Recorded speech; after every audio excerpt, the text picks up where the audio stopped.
الحمد لله الذي كفى وسلام على عباده الذين اصطفى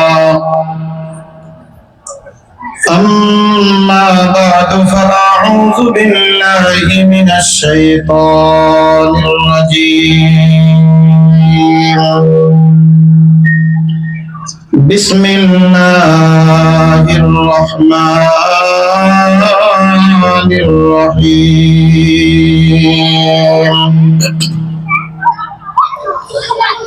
يا أيها الذين آمنوا اذكروا الله ذكرا كثيرا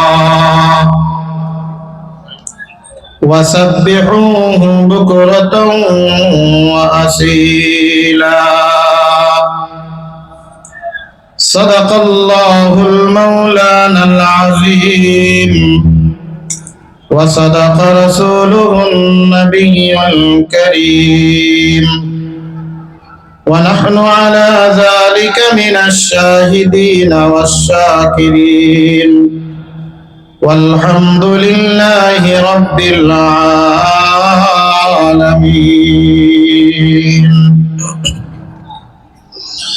আলহামদুলিল্লাহ। ঐতিহ্যবাহী গাজীপুর মহানগর কোনাবাড়ি থানা কর্তৃক কোনাবাড়ি থানা রাজাবাড়ি মদিনাতুল উলুম মাদ্রাসার উদ্যোগে আজকের এই ঐতিহাসিক ওয়াজ মাহফিলের সম্মানিত সভাপতি সাহেব দেগার হযরতে মুআজ্জাজ মুহতারাম সেরেতাজ ওয়াজিবুল ইহতিরাম উলামা ইকরাম, সামনে উপস্থিত দিনদার মুসলমান ভাইরা, পর্দার অন্তরালে অবস্থানরত শ্রবণরত আমার মা ও বোনেরা, শুকরিয়া জ্ঞাপন করি সেই মহান মালিকের দরবারে যিনি আমাদেরকে অধ্যকার এই মজলিসে জান্নাতের বাগানে আসার বসার তৌফিক দান করেছেন। সে মহান মালিক রব্বুল আলামিনের আলিশান দরবারে আমরা সকলেই শুকরিয়া জ্ঞাপন করি, সকলেই বলি আলহামদুলিল্লাহ। সম্মানিত হাজিরিন, সময় একেবারে কম। আমাদের হযরত পীর সাহেব হুজুর রাজাবাড়ি মদিনাতুল উলুম মাদ্রাসার সম্মানিত মুহতামিম মুফতি খন্দকার মুজাম্মিল হক সাহেব দামাত বারকাতুহুম মাদাজিল্লুল আলিয়া, ওনার আদেশ রক্ষা করার জন্য আপনাদের মাঝে উপস্থিত হওয়া। এখনই আমি আবার টাঙ্গাইলের উদ্দেশ্যে রওনা দিতে হবে। তো আমরা যে মজলিসে বসেছি এই মজলিসটা আল্লাহর কাছে বড় দামি মজলিস, দুনিয়ার মধ্যে সর্বশ্রেষ্ঠ মজলিস, যে মজলিসে আল্লাহর জিকির হয়, কোরআন ও হাদিসের আলোচনা হয়। জিকির যেমন একটা দামি, ঠিক ওই রকম জিকিরের মজলিসটাও আল্লাহর কাছে দামি। জিকির করতে হবে কার? সকলেই বলি জিকির করতে হবে কার? আল্লাহ। বান্দা যত বেশি আল্লাহর জিকির করে আল্লাহ পাক রব্বুল আলামিন বান্দার উপরে তত রাজি আর খুশি হয়। জিকির এমন একটা ইবাদত, যে ইবাদতের মাধ্যমে আল্লাহ পাক রব্বুল আলামিনের নৈকট্য অর্জন হয়, আল্লাহ পাক রব্বুল আলামিনের প্রিয় ভাজন আস্থা ভাজন বান্দা হিসেবে পরিগণিত হয়। দুনিয়াতে যত ইবাদত আল্লাহ পাক রব্বুল আলামিন রেখেছেন, কোন ইবাদত বেশি করার কথা বলা হয় নাই। কুরআনুল কারীমের মধ্যে একটি নফল ইবাদত, যে ইবাদত বেশি করার কথা বলা হয়েছে, এই ইবাদতের নাম কি? জিকির। এই ইবাদতের নাম কি? জিকির। আল্লাহ পাক রব্বুল আলামিন বলেন, ইয়া আইয়ুহাল্লাযীনা আমানু যকুরুল্লাহা যিকরান কাসীরা। আল্লাহ পাক রব্বুল আলামিন বলেন, হে আমার ঈমানদার বান্দা বান্দীরা, যারা আমি আল্লাহর উপরে ঈমান এনেছো, আমি আল্লাহকে আল্লাহ বলে বিশ্বাস করে নিয়েছো, যারা ঈমানদার হয়েছো, তোমাদের প্রতি আমি একটা দায়িত্ব দিয়ে দিচ্ছি, তোমাদের প্রতি আমি একটা আমল দিয়ে দিচ্ছি, যে আমলটার যেই আমলের স্থান কাল পাত্র কোনো কিছুই উল্লেখ করে দিচ্ছি না, যে আমলের কোনো সময় নির্ধারণ করে দিচ্ছি না, যে আমল কোনো পরিমাপ করে দিচ্ছি না কতটুকু করা লাগবে। আল্লাহ পাক রব্বুল আলামিনের পরিভাষায় কাসির, অত্যাধিক পরিমাণ যে আমলটা তোমরা করবা, ওই আমলটার নাম হলো আল্লাহ পাক রব্বুল আলামিনের জিকির। বান্দা তুমি যত বেশি আল্লাহর জিকির করবা, আল্লাহ পাক রব্বুল আলামিন তত বেশি তোমাকে আপন করে নিয়ে নেবে।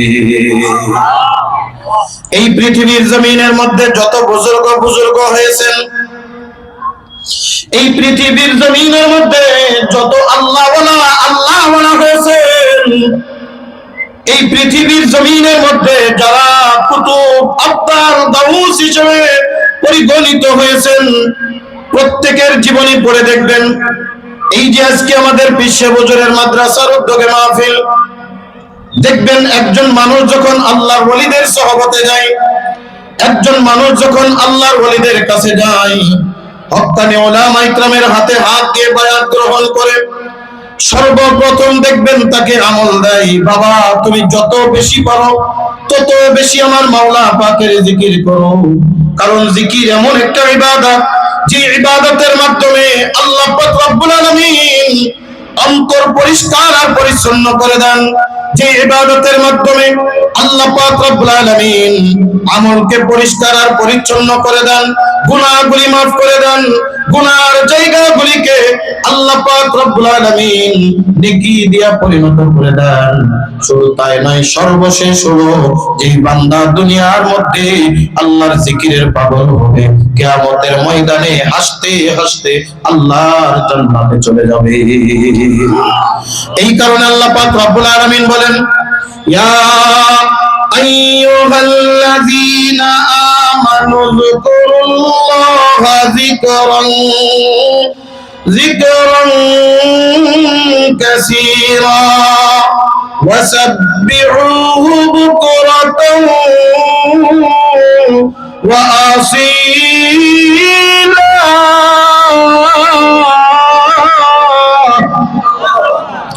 আল্লাহ পাক রব্বুল আলামিন বলেন, হে দুনিয়ার মানুষ, যারা আমি আল্লাহর উপরে ঈমান এনেছো, আমি আল্লাহকে আল্লাহ বলে স্বীকার করে নিয়েছো, তোমরা যদি আমি আল্লাহর সাথে সম্পর্ক করতে চাও, তোমরা যদি আমি আল্লাহর সাথে মহব্বত স্থাপন করতে চাও, তবে তোমরা বেশি বেশি আমার জিকির করো, বেশি বেশি আমার তাসবিহ আদায় করো।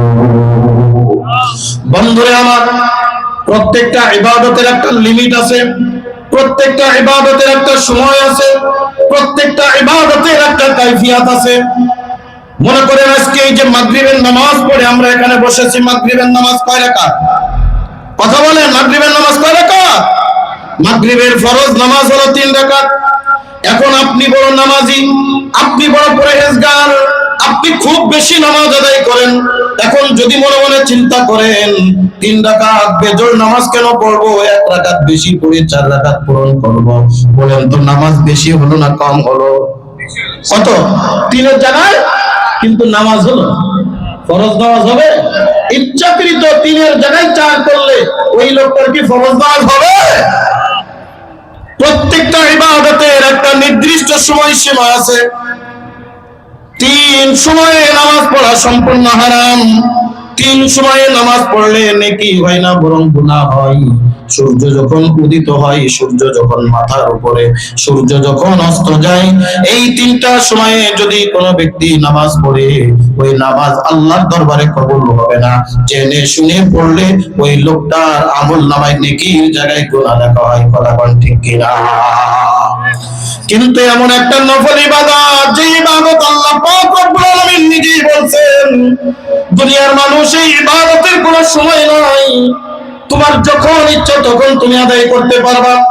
তুমি শুয়ে আছো, তুমি দাঁড়িয়ে আছো, তুমি বসে আছো, তুমি কোথাও সফর করতেছো, গাড়িতে আসো, নিজে গাড়ি ড্রাইভ করতেছো অথবা গাড়িতে এমনি বসে আছো, অথবা তুমি যে হালাতে থাকো না কেন, উজু থাক আর না থাক, তুমি যদি ইচ্ছা করো তাহলে তুমি জিকির করতে পারবা, আল্লাহরে ডাকতে পারবা। আর যতবার আল্লাহরে ডাকবা, আল্লাহ পাক রব্বুল আলামিন ততবার আল্লাহ আমার ডাকে সাড়া দিয়া দিবে। আল্লাহ পাক রব্বুল আলামিন ডাক দিয়ে বলেন, উদউনি আস্তাজিব লাকুম, বান্দা তুই আমারে ডাক। এ বান্দা যতবার আমি আল্লাহরে ডাকবি, আমি আল্লাহ ততবার আমি তোমার ডাকের সাড়া দিব। যতবার ডাকবা সুবহানাল্লাহ, যতবার ডাকবা আলহামদুলিল্লাহ, যতবার ডাকবা আল্লাহু আকবার, যতবার ডাকবা লা ইলাহা ইল্লাল্লাহ, আল্লাহ পাক ডাক দিয়ে বলে, বান্দা তুই আমারে কেন ডাকলি? আমি তো তোর পাশেই আছি, বান্দা বল, যা বলবি আমি তোর কথা কবুল করে নিব।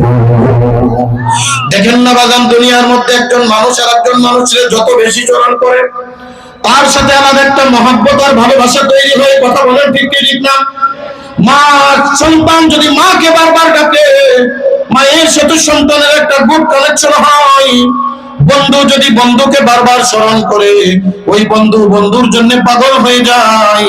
দীর্ঘদিন পর্যন্ত ডাকাডাকি নাই, কথাবার্তা নাই, আস্তে আস্তে দেখবেন মহব্বত আস্তে আস্তে দূরে সরে যায়। কথা বলেন ঠিক কিনা? ওই রকম ঠিক বান্দা যখন আল্লাহকে ডাকে, বান্দা যখন আল্লাহর নাম স্মরণ করে, আল্লাহর সাথে তার একটা মহব্বত তৈরি হয়ে যায়, আল্লাহর সাথে তার একটা ভালোবাসা তৈরি হয়ে যায়, আল্লাহর সাথে তার একটা গুড কানেকশন তৈরি হয়ে যায়। ওই বান্দা যা বলে আল্লাহ তাই শুনে। সুবহানাল্লাহ কন্যা। বান্দা তুমি যতই গুনাহ করো না কেন, গুনাহ খাতা নিয়ে যদি আল্লাহকে ডাকো, মনে করবেন আমি আল্লাহর এত নাফরমানি করেছি, আল্লাহকে যদি ডাকি তাহলে আল্লাহ আমার ডাকের সাড়া দিবে নাকি? আল্লাহ পাক ডাক দিয়ে বলে, বান্দা তুমি যতই গুনাহ করো না কেন, আমি আল্লাহরে যদি একবার ডাকার মতো ডাকতে পারো, আমি আল্লাহ তাআলা অবশ্যই তোমার ডাকের সাড়া দিয়া দিব। জোরে জোরে কোন সুবহানাল্লাহ। বন্ধুরা আমার, কেমন ডাকা ডাকতে হবে?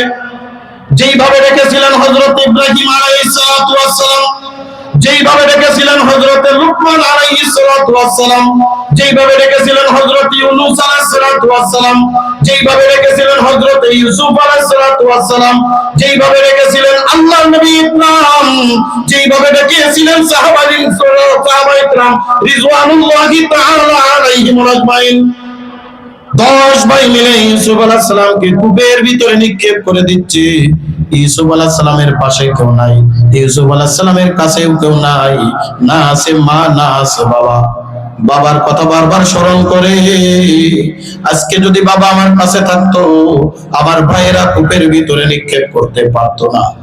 সর্বশেষ হযরত ইউসুফ আলাইহিস সালামকে যখন বাবা ইয়াকুব আলাইহিস সালাম ভাইদের কাছে সুপর্দ করেছিলেন, অনেক লম্বা চওড়া ইতিহাস। সূরাত ইউসুফ আপনারা তেলাওয়াত করবেন, সূরাত ইউসুফের তাফসীর আপনারা পড়ে দেখবেন। হযরত ইয়াকুব আলাইহিস সালামের আগের থেকে সন্দেহ হয়েছিল 10 ভাই তার সাথে হিংসা করে, হয়তোবা তার সাথে সুন্দর আচরণ করবে না। যখন ভাইরা তাকে নিয়ে রওনা দিয়েছে, ইয়াকুব আলাইহিস সালাম পিছন থেকে হাতের আঙ্গুল উপরের দিকে দিয়া ইশারা করে ডাক দে বলে, ইউসুফ আমি তো তোমার সাথে থাকতে পারলাম না, মনে রাখবা, মনে রাখবা, তুমি যতই বিপদে পড়ো না কেন, তুমি ওই মহান মালিককে তুমি স্মরণ করবা। জোরে জোরে কান সুবহানাল্লাহ। বলেন তো, দুনিয়ার কোন মানুষ আমার পক্ষে যদি না থাকে, আল্লাহ পাক রব্বুল আলামিন যদি আমার পক্ষে থাকে, দুনিয়ার কোন মানুষ কি আমার ক্ষতি করতে পারবে? সবকিছু করনেওয়ালার মালিক কে? আর চিৎকার মেরে বলেন আল্লাহু আকবার। সবকিছু করনেওয়ালার মালিক আমার আল্লাহ। ভাই যখন সব ভাই একসাথে মিলে ইউসুফ আলাইহিস সালামকে কূপের ভিতরে নিক্ষেপ করে দিবে, ওই সময় মনে পড়ে গেছে আমি যখন আসতেছিলাম আমার বাবা পিছন থেকে একটা আঙ্গুল ইশারা করে এভাবে উপরের দিকে তাকিয়েছিল, উপরের দিকে আমার ইশারা করেছিল, ইউসুফ যখন কেউ তোমার সঙ্গে হবে না, সঙ্গে থাকবেন জনগণ কে? ওই আল্লাহর কথা স্মরণ করিও। ইউসুফ আলাইহিস সালামের কূপের ভিতরে নিক্ষেপ করে দিচ্ছে, হাতের থেকে ছেড়ে দিচ্ছে। ইউসুফ আলাইহিস সালাম কূপের ভিতরে যাচ্ছে, এই সময় ডাক দিয়ে দিছে আল্লাহ, জোরে বলেন আল্লাহু আকবার।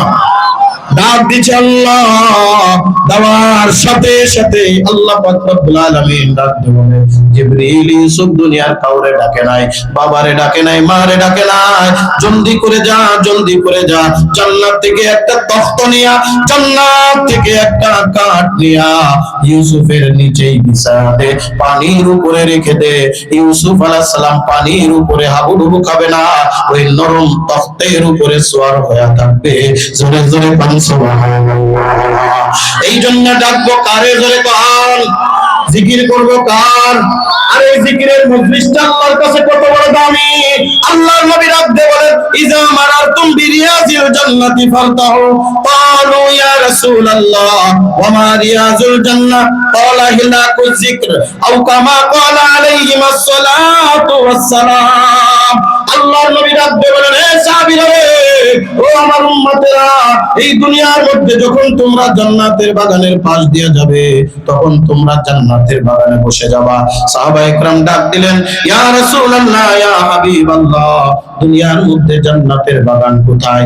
আল্লাহর নবী বলেন, জান্নাতের বাগান হলো দুনিয়ার মধ্যে ওই মজলিস, যেই মজলিসে আমার আল্লাহর জিকির হয়, যেই মজলিসে আল্লাহকে ডাকা হয়, যেই মজলিসে আল্লাহর নাম স্মরণ করা হয়। জোরে জোরে বলুন সুবহানাল্লাহ। বন্ধুরা আমার, আমি যদি জিকির করি তাহলে আমার ফায়দা কি হবে, আমার লাভ কি হবে? এ কলিজার টুকরা বাজান, বিস্তারিত আলোচনা করার সময় নাই, বিস্তারিত কথা বলার সময় নাই, অতি সংক্ষিপ্ত আকারে মুখতাসার ভাবে কয়েকটি আমলি কথা আপনাদের মাঝে আলোচনা করে যাই। আল্লাহ নবী সাল্লাল্লাহু আলাইহি ওয়াসাল্লাম বলেন, আমার উম্মতেরা রে, আল্লাহরে যদি তুমি ডাকার মতো ডাকতে পারো, আল্লাহর নাম যদি স্মরণ করতে পারো, তাসবিহ যদি আদায় করতে পারো, একবার যদি সুবহানাল্লাহ বলে ডাক দিতে পারো, একবার যদি আলহামদুলিল্লাহ বলে ডাক দিতে পারো, একবার যদি আল্লাহু আকবার বলে ডাক দিতে পারো, আল্লাহর নবী বলেন, তিরমিজি শরীফের হাদিস, তাসবিহাতান ওয়াহিদাতান খায়রুম মিনাদ দুনিয়া ওয়া মা ফিহা। আল্লাহু আকবার।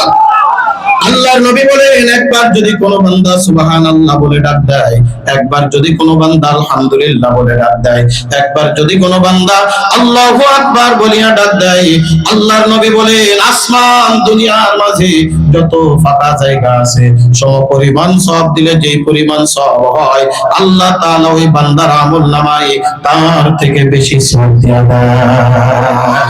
মাপতে পারবেন? এই জমিনের ভিতরে, আসমান থেকে জমিন পর্যন্ত ফাঁকা জায়গা মেপে শেষ করা যাবে? একবার মাত্র সুবহানাল্লাহ বলবেন, একবার মাত্র আলহামদুলিল্লাহ বলবেন, একবার মাত্র ডাক দিবেন আল্লাহু আকবার, বলেন না, বলেন আল্লাহু আকবার, বলেন আল্লাহু আকবার বলে ডাক দিবেন। আল্লাহ তাআলা ডাকতে বলে, বান্দা রে, ও দুনিয়ার মানুষ, তোমরা আমারে দেখো নাই, আমার বরত্ব বয়ান করতেছো। যখন বান্দা সুবহানাল্লাহ বলে ডাক দেয়, আমার আল্লাহ ডাকতে বলে, ফেরেশতারা রে, দেখ দেখ দেখ, যেই বান্দা আমারে দেখে নাই, আমার কথা শুনে শুনেছে, ওই বান্দা আমার পবিত্রতা বয়ান করতেছে। আলহামদুলিল্লাহ বান্দা বলিয়া যখন ডাক দেয়, আল্লাহ ডাকতে বলে, ফেরেশতারা রে, দেখ, যেই বান্দা কোনোদিন আমারে দেখে নাই, শুধু শুনেছে, ওই বান্দা আমার প্রশংসা করে, ওই বান্দা আমার বরত্ব বয়ান করে, ওই বান্দা আমার নাম ধরে রাখে, ওই বান্দা আল্লাহ বলিয়া ডাক দেয়, ওই বান্দা সুবহানাল্লাহ বলিয়া ডাক দেয়, ওই বান্দা আল্লাহু আকবার বলিয়া ডাক দেয়, ওই বান্দা লা ইলাহা ইল্লাল্লাহ বলি আমার ওহদানিয়তে বিশ্বাস করে। এই ফেরেশতারা সাক্ষী তার, বান্দার জিকির শেষ হতে দেরি হবে, আমার জীবনের গুনাহ খাতাগুলি মাফ করতে দেরি হবে না। জোরে জোরে বলুন সুবহানাল্লাহ। এই কারণে আল্লাহ পাক রব্বুল আলামিন ডাকতে বলে, বান্দা তুমি যদি দুনিয়ায় আমার সাথে সম্পর্ক তৈরি করতে চাও, আমার সাথে ভালোবাসা তৈরি করতে চাও, আমার সাথে মহব্বত তৈরি করতে চাও, আল্লাহর সাথে মহব্বত তৈরি করা দরকার আছে না নাই? এই ব্যাপার আছে না? দুনিয়ার মানুষের সাথে মহব্বত করবা, দেখবা বিপদে পড়লে ভাগ্যা যাবে। কথা কয় না? যার বাস্তব একটা ঘটনা, আজকে সকাল 10টার দিকে একটা ভূমিকম্প হয়েছে, দেখছেন নি আপনারা? অনুভব করছেন নি আপনারা? আমি একটা ভিডিও জুমার নামাজ পড়ে সোশ্যাল মিডিয়ায় আমার সামনে একটা ভিডিও আসলো রে বাজান। একটা দোকানের মধ্যে বাবা এবং সন্তান, ছোট্ট বাচ্চা হয়তো বা 7 থেকে 8 বছর বয়স হবে, একটা দোকানের মধ্যে সম্ভবত তারা কিছু ক্রয় করতেছিল। ওই দোকানে সিসি ক্যামেরা লাগানো ছিল, ওই সিসি ক্যামেরার ভিতরে এই ভিডিওর ফুটেজটা রেকর্ডিং হয়েছে, সোশ্যাল মিডিয়ায় প্রায় ভাইরাল হয়ে গেছে। কলিজার টুকরা বাজান, ওই যে যখন ভূমিকম্প শুরু হয়ে গেছে, প্রথম যখন একটা ধাক্কা দিছে, বাবা সন্তান না নিয়া একটা দৌড় দিয়া মার্কেটের ভিতর থেকে রাস্তায় চলে গেছে। ছোট্ট বাচ্চা ওই মার্কেটের ভিতরে কান্নাকাটি করে, তারপরে দৌড়াইয়া ওই বাবা এসে সন্তানকে নিয়ে যায়। কলিজার টুকরো বাজার, দুনিয়ায় কার সাথে মহব্বত করলা, কার সাথে ভালোবাসলা? আমরা যদি দুনিয়ায় সব থেকে আপন হলো মা আর বাবা, কথা বলেন ঠিক কি ঠিক না? কিন্তু দেখবেন বিপদে পড়ে গেলে মা বলবে আমার প্রাণ আমি আগে বাঁচাই, বাবা বলবে আমার প্রাণ আমি আগে বাঁচাই। তারপরে দেখবো এ কলিজার টুকরো বাজার, কিন্তু ওই আল্লাহর সাথে যদি সম্পর্ক তৈরি করতে পারো, ওই আল্লাহর সাথে যদি ভালোবাসা তৈরি করে দিতে পারো, দুনিয়ার সব মানুষ যখন আমারে ভুইলা যাবে, আমার আল্লাহ ডাকতে বলে বান্দা দুনিয়ার জমিনে আমারে ভুলে নাই, আমাকে ডাকছে। সকালবেলায় উঠছে আর ডাকতে বলছে সুবহানাল্লাহ, সন্ধ্যাবেলায় ডাকছে সুবহানাল্লাহ, রাত্রে শোয়ার সময় ডাকছে সুবহানাল্লাহ, ওঠার সময় ডাকছে সুবহানাল্লাহ। বান্দা কাজ করছে আর ডাকছে সুবহানাল্লাহ। বান্দা দুনিয়ার কাজে লিপ্ত আর জিকিরের ভিতরে লিপ্ত হয়ে আছে। ওই বান্দা দুনিয়ায় আমারে ভুলে নাই, আজকে দুনিয়ার সব ভুলে যাইতে পারে, সবাই তারে বলতে পারে, আমি আল্লাহ তারে বলতে পারি না। তিরমিজি শরীফের ভিতরে আল্লাহর নবী রাখতে বলেন, দুনিয়ার মানুষ শুনো, এই দুনিয়ার জমিনের ভিতরে যেই বান্দা আমার যেই উম্মত বেশি বেশি জিকির করবে, কিয়ামতের ময়দানে আল্লাহ পাক রব্বুল আলামিন ডাকবে বলবেন, এ জাকিরিন শাকিরিন বান্দা, দুনিয়ার জমিনের মধ্যে তুমি আমারে ভুলো নাই, আজকে তোমারে আমি বলতে পারি না, আয় বান্দা আয় আয়, আমি তোরে নিশ্চিত জান্নাত দিয়ে দেব। বন্ধুরে আমার ছোট্ট একটা হাদিস বলে আমার আলোচনা শেষ করে দেব ইনশাআল্লাহ। আল্লাহর নবী বলেন, কিয়ামতের ময়দানে আল্লাহ পাকের আরশে আজিমের পাশে কিছু এইরকম আলিশান চেয়ার থাকবে। আল্লাহ পাকের আরশে আজিমের ডাইনে বামে, আরশে আজিমের ডাইনে বামে আলিশান কিছু চেয়ার থাকবে।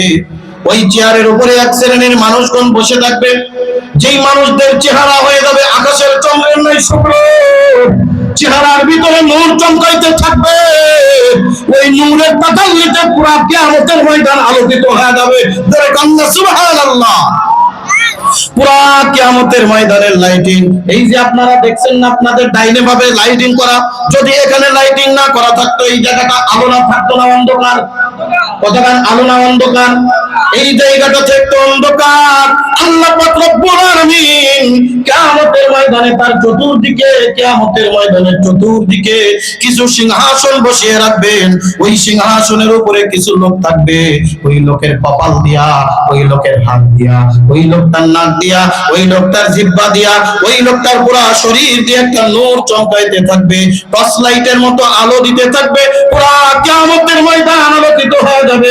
সে সাহাবারা ডাকতে বলে, ইয়া রাসূলুল্লাহ, ইয়া হাবিবাল্লাহ, আমাদের মনে হয় তারা হবে নবী আলাইহিস সালাম। আল্লাহর নবী বলেন, না, তারা কোনো নবী হবে না। বলে, তাহলে অবশ্যই তারা শহীদ। বলে, না, তাও হবে না। বলে, তারা মনে হয় আউলিয়া বুজুর্গানে দিন। বলে, তাও না। বলে, ইয়া রাসূলুল্লাহ, তাহলে বলেন তারা কারা? আল্লাহর নবী বলেন, তোমরা বলো। সব সাহাবায়ে কেরাম ডাকতে বলে, আল্লাহু আ'লাম ওয়া রাসূলুহু, আল্লাহ এবং তার রাসূল ভালো করে জানে। আল্লাহর নবী ডাকতে বলে, ও সাহাবীরা, তারা হবে দুনিয়ার মধ্যে ওই সমস্ত বান্দা যারা দুনিয়ার মধ্যে বেশি বেশি আমার মাওলার জিকির করেছে। জোরে আল্লাহু আকবার। এই জন্য জাকিরিন শাকিরিন বান্দা হওয়া দরকার আছে না নাই? জোরে কোন আছে না নাই? জিকিরের কোনো সময় নাই। আপনি শুয়ে আছেন, বসে আছেন, হাঁটতেছেন, চলতেছেন, কাজকর্ম করতেছেন, মিল কলকারখানায় কাজ করেন, হাতের কাজ হাতে করো, জবানের কাজ জিকির করো, জবানের কাজ জিকির করো, হাতের কাজ হাতে করো, জবানের কাজ জিকির করো। আল্লাহ পাক রব্বুল আলামিন আমাদের সবাইকে জাকিরিন শাকিরিন বান্দা হয়ে অন্ধকার কবরে যাওয়ার তৌফিক দান করুন। আমার জন্য দোয়া করবেন, আমি আপনাদের জন্য দোয়া করি।